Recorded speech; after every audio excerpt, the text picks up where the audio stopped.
हिले डाँडाको ठ्याक्क हामी मुनिको पानी जमेको पोखरीमा आइएको छ है। तर्नुहुन्छ काका फेन 4 जना आएको है। यो सब ढुङ्गाको यस्तो के बनेको हो यो।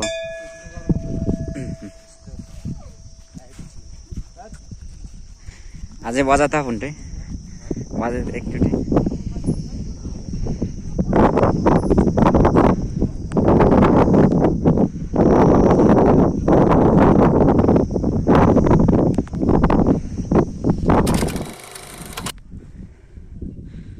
यहाँ चाहिँ हिले डाँडामा राखेको पुल छ।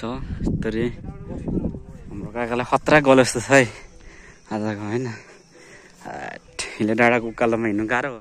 फर्किनु लाग्यो है हुस्सो आएर मजाले यस्तो चाहिँ राम्ररी देख्न सकिएको छैन।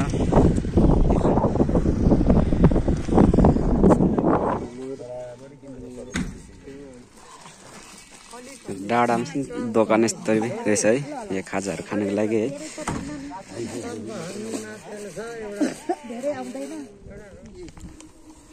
घुमेर आएर चट्ट तरिकाले यहाँ बसेर हामीले खाजा सुरु गरियो होइन भुन्डे।